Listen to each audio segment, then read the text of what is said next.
Right,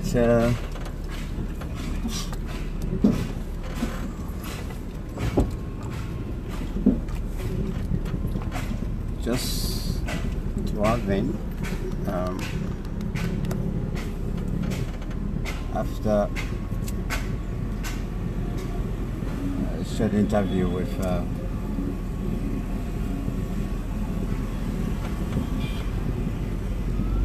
Senator Prince Johnson,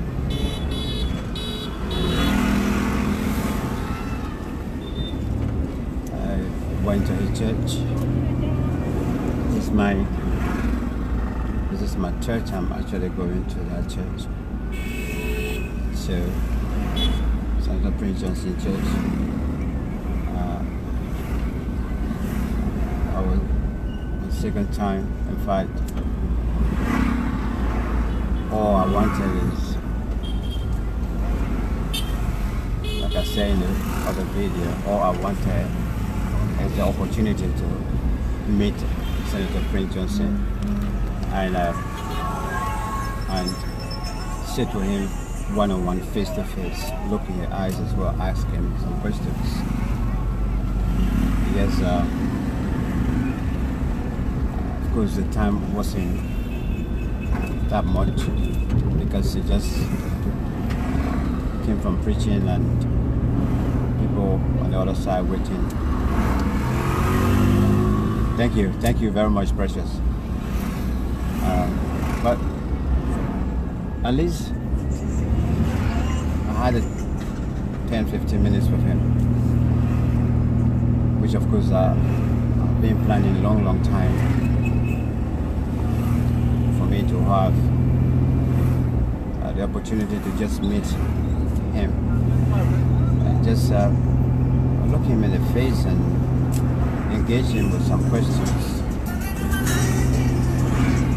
which went well. I didn't go there for anything like, let's have a photo together, no. I didn't go there to say, oh, I'm proud of you. Not being able to have the opportunity to sit with you. But I went there to ask him these salient questions that have been burning my heart. I wanted to know, yes, most of the interviews and things I've been coming across, though they're all being done by white people. Yeah, majority of them, you go on YouTube or other channels or so, they're all being done by white people. I wanted to just meet him as well myself.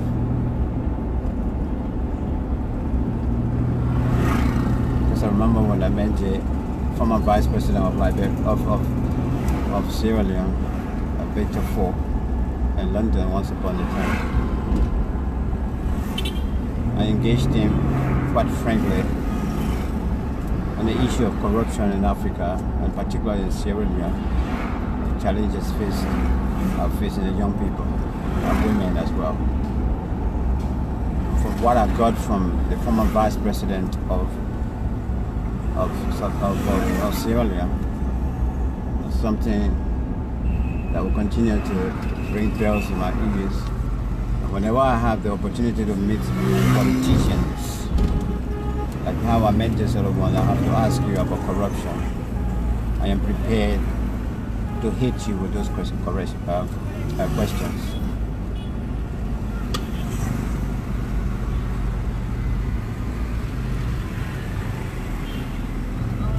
I don't believe in photo opportunity, no. Especially as an advocate for social justice. Without have the opportunity, don't try me. You're driving stupid here like this. I think everybody will appreciate your driving like this. And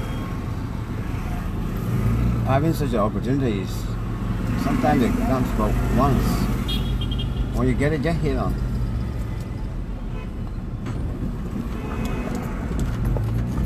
The first time I came to the church, there was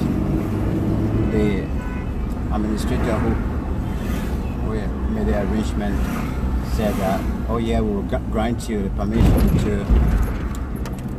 to interview the senator, but it have to be after you visit us and you carry the preaching live, and immediately after that we went to it.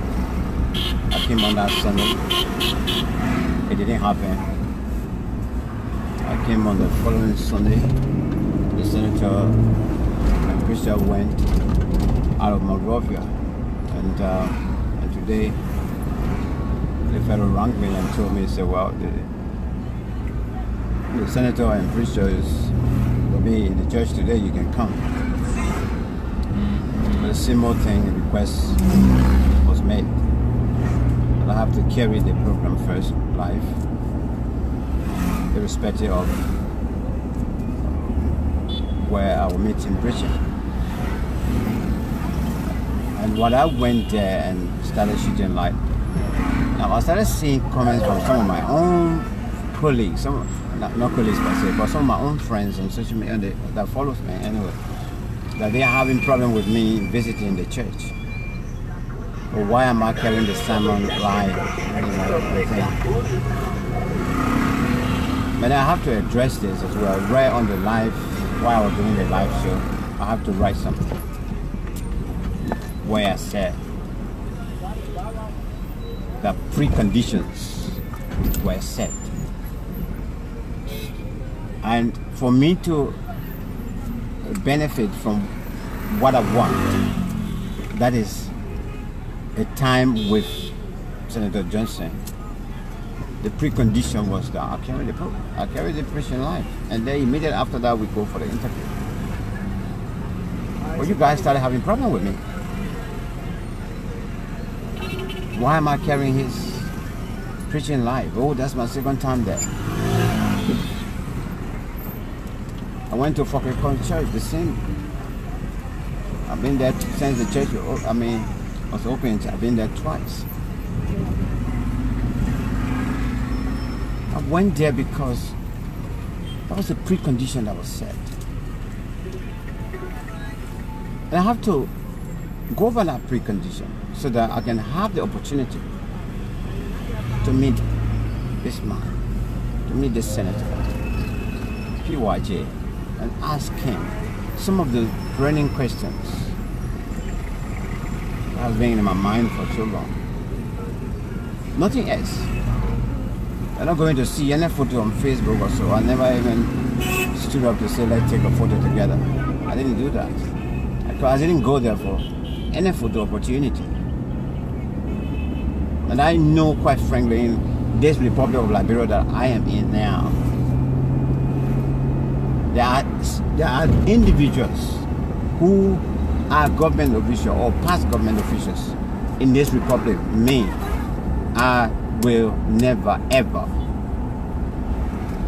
seek for photo opportunity with them.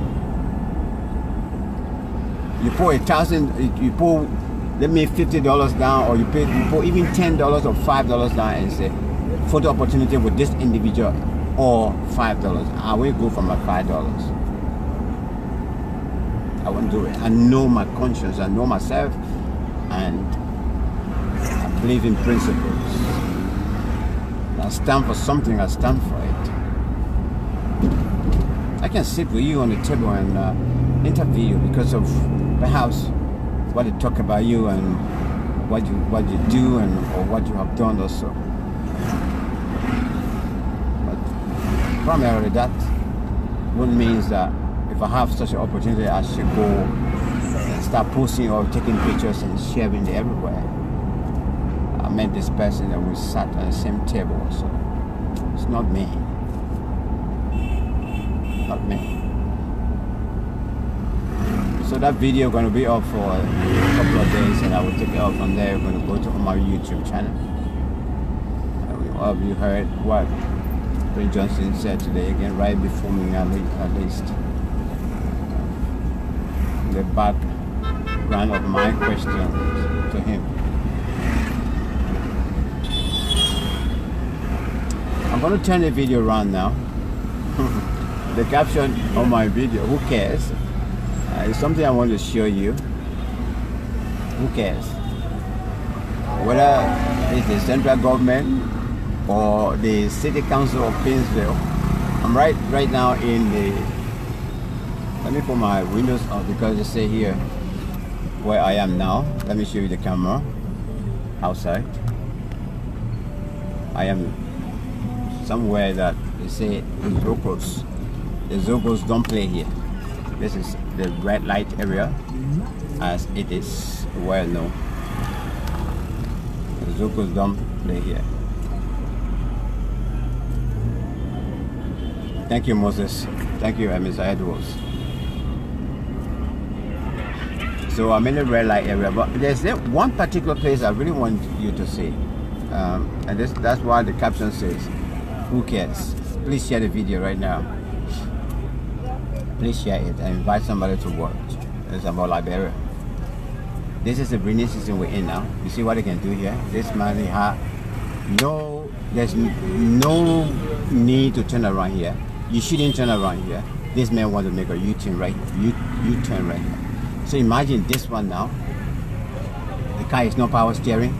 It doesn't steer as quickly as you want it. So if traffic is here now, it's jammed. Motorbikes on the side, taxi on the other side, cars on the other side, and everyone just pawning. Yeah, because of the one-man business. So right now, thank you so much. Whoever sharing the video, thank you. The number was small, the number we just climbed up a little bit. Contact.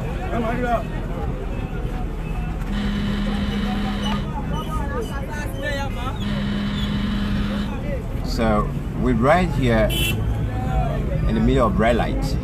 This is Sunday, but it's like the proper market day here. Something I want you to see here. And when you see this, I want you to take the telephone and make a call to the city mayor of Painesville City.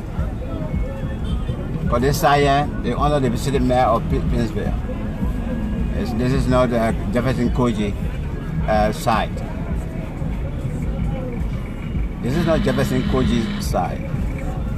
Why are you laughing, Ambassador? Because I interviewed Senator Prince Johnson. Okay, now this is it. I am in the red light area. Let me show you around.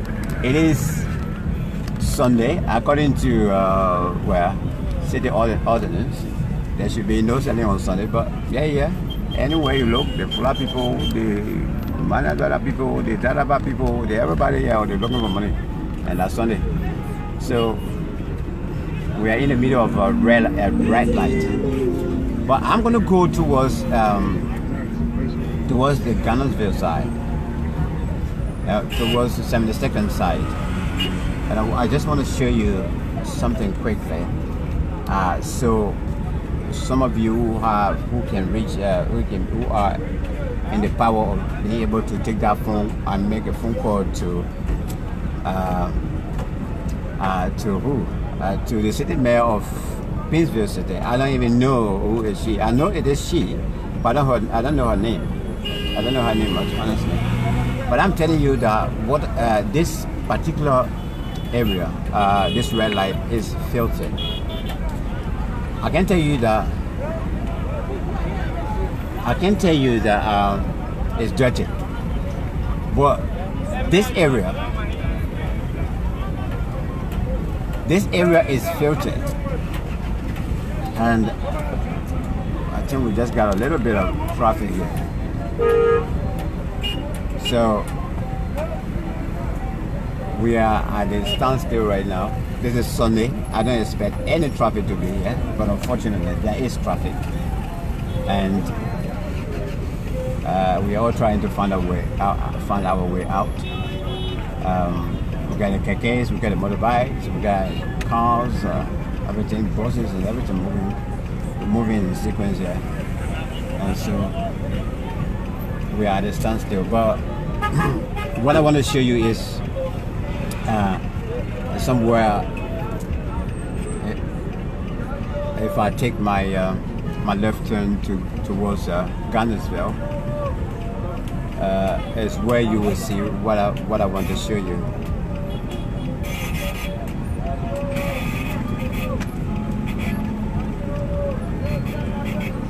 K.Mixer.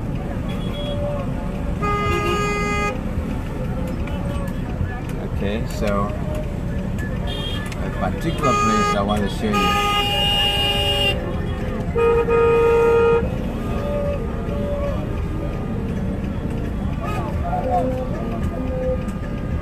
So let's see, let's take it some kind of way.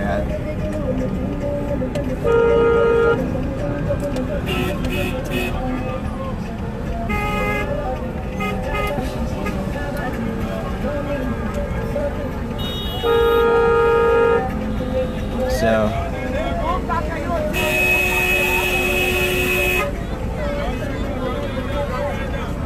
what you got doing over there? Officer, what am I doing over there? I mean, we're blocking the traffic. Yeah, that's why I try to open the 1 year now. One officer will show what's up with you.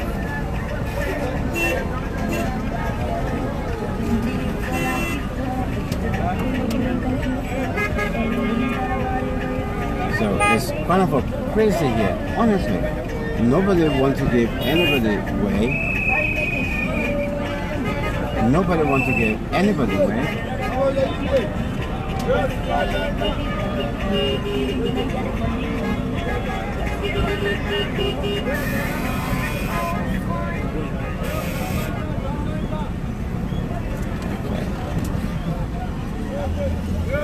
It is a complete madness right here.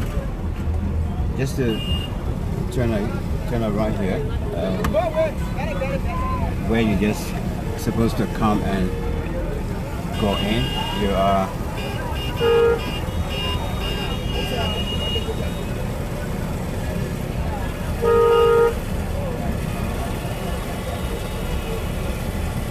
alright. We soon get there, but we stay here at the red light. Let me just get the camera around a little bit so you can I can bring you close to home as well. I can bring you close to home, just for you to see how things are here. This is the red light area, the central red light in fact. This is the heart of I think Pinsville City, isn't it? Red light. It should be the heart of Pinsville. Never expected this traffic here at this particular moment. Never ever. But fortunately it is here. And to be honest with you, I'm running behind time as well because I'm going for some important meeting.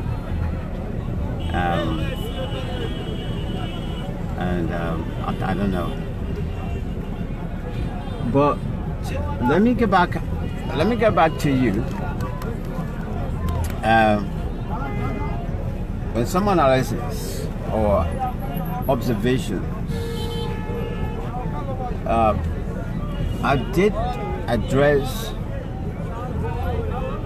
something yesterday, paramount as well, which is which has to do with managing public funds.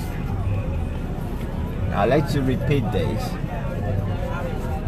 because it is very important, managing public funds.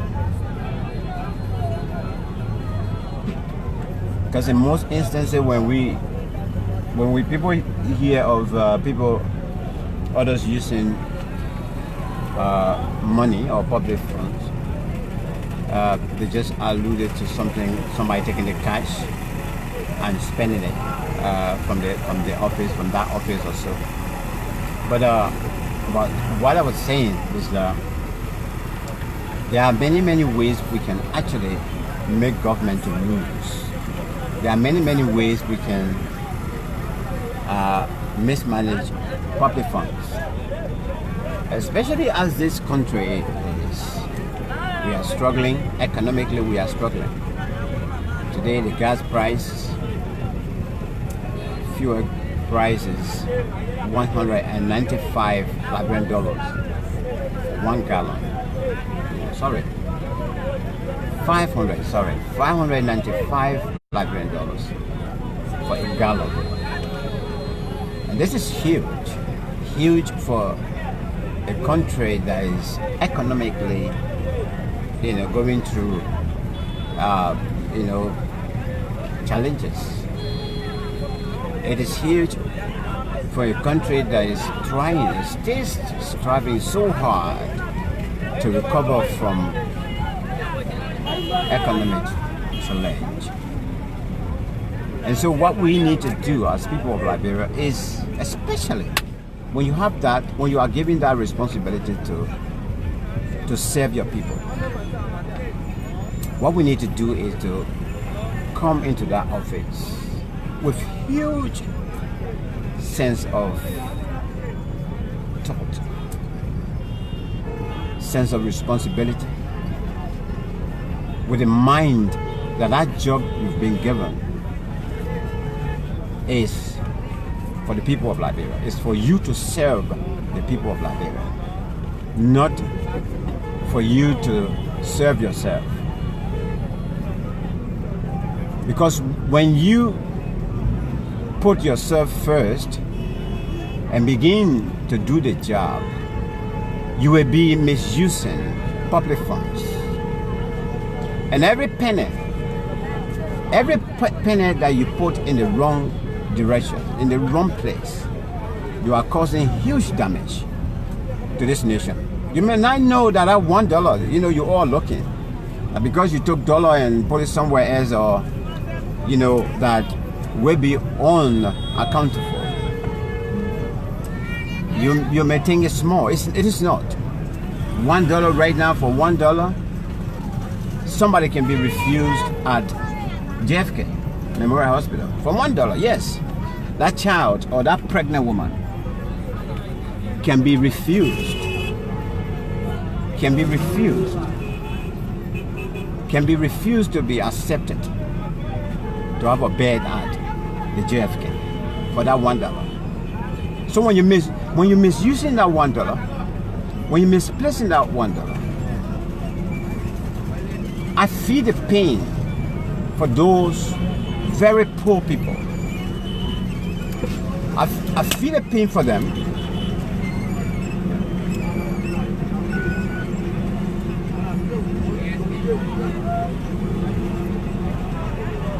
I feel the pain for them. And so this is why this subject is so dearest to me.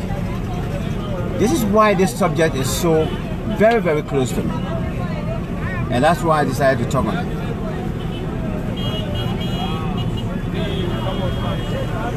Misusing public funds can cause a huge damage to the country.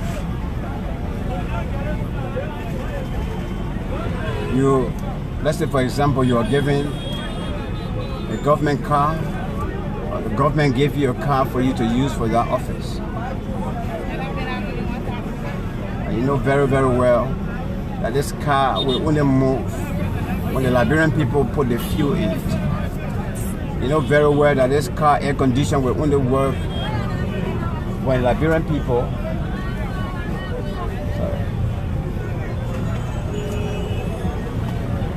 when Liberian people say that they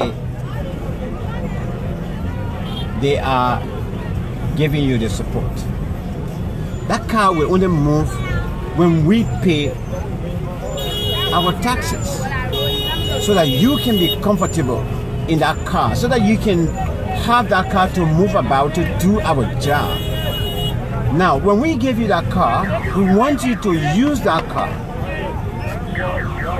with sense. We want you to use that car and use it wisely. But I've seen some of my friends, I've seen Liberians who are assigned those cars that we are responsible to fuel. I see them, they will go and park the car. They've gone to work.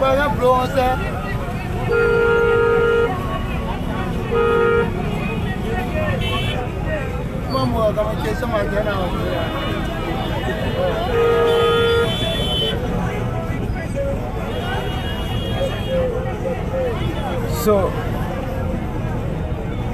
when you go to that meeting and you park that car, you leave your driver inside, and you refuse to tell that driver to switch that engine off, you are misusing public funds. You are misusing our money, the taxpayers' money. You're misusing it. You're misusing it.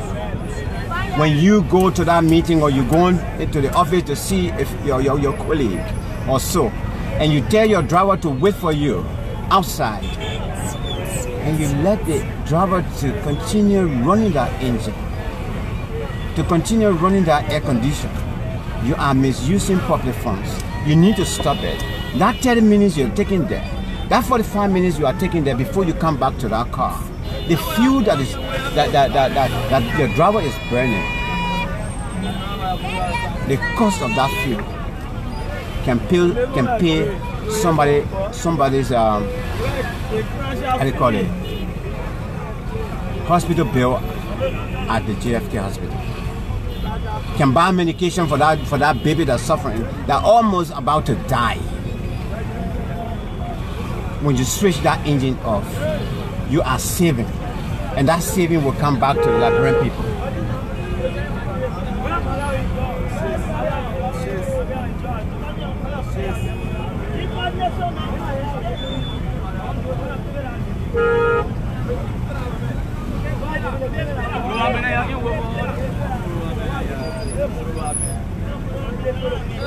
When you happen to do that, you are misusing public funds. You are using it wrongly, and it is so wrong. Think about those children. Think about that pregnant woman that is at that hospital who is about to give birth. They don't have money. Think about them. When you switch that engine off, that saving you're doing, the saving coming back to us. It's coming back to the people of Liberia. It will help the country. And when you leave that car running for that 30 minutes, that 25 minutes, that 1 hour, you are causing a great deal to this nation. Stop it. Distance from it.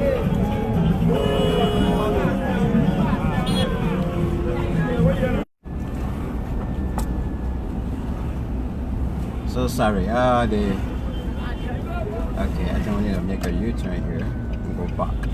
So sorry.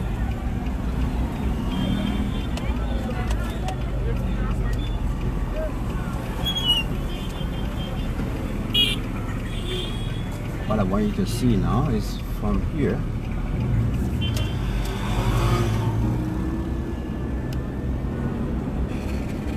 Yeah, we are in. This is. I don't know. This is the Pins Visitor. This is red light area. But this is where I was telling you. From this point, red light is filtered. Very filtered. And this is the road condition right here. Very deplorable. Very bad. Challenging. I don't know how the commercial drivers manage here, but this is right in the center of red light. I have no idea who is the city mayor of this Pins Visitor. I have no idea. But rubbish here. That this one been here for ages. You get here, you don't even drive very fast. You have to drive very slowly. I don't know how they manage here, because right now here I'm even struggling now as to which side can I put my car not to get stuck here, because my first time passing here, and I can see, let me see where the taxi. There's a taxi behind me. I want to see where he wants to pass. I think paused a little bit. He's trying to see, I think trying to watch me as well, to see where I will be passing. But this is right in the middle of red light. Very, very dangerous. Okay, let's see where the taxi is going to pass, and perhaps I will use that. I will use the same side and follow him, even though my car is way spot. I'm going to watch him first to keep going, and I will just follow. You see, this car gone deep, very, very deep into these waters, and myself will try my best and get in here. If I get stuck here, I gotta pay a lot of money to get out, because this will get me out. But this is how red light looks like, my people. Okay, this is another side of it. I just crossed one river right in the middle of red light. I'm trying now to see how I can avoid this. Look, see the people? This is a market.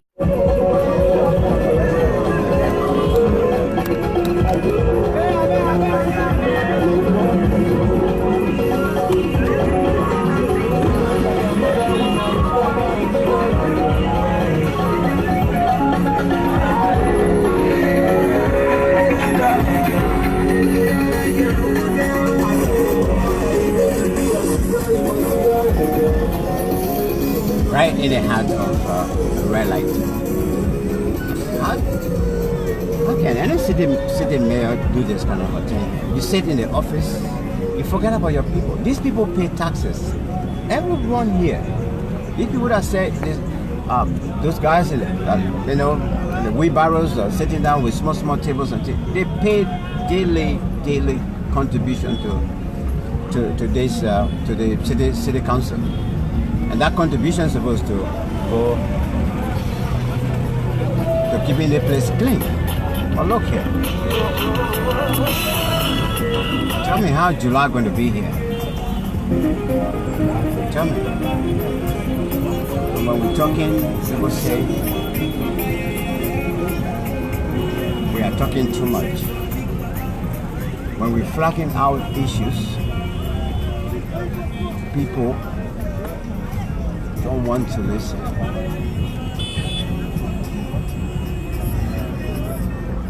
When we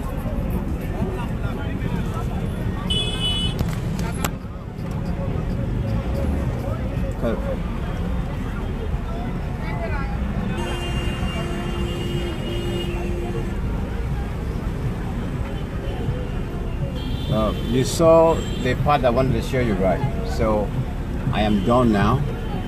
I'm going to stop here because the traffic is very, very crazy here, and I just want to pay attention to the movement of people and cars and everybody and everything here, because it's kind of really, really crazy here.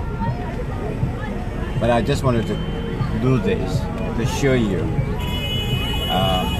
a little bit of this side of Painesville City, and to also call on the Painesville City Authority to wake up. You're collecting money from these people. They are not enjoying the fruit of the money you're collecting. You are not cleaning the place. I mean, by now, this place should be clean. But this is so wrong. And every time and then, we don't care for our people. We only care to take money from them, but we don't care to give them what the money worth for.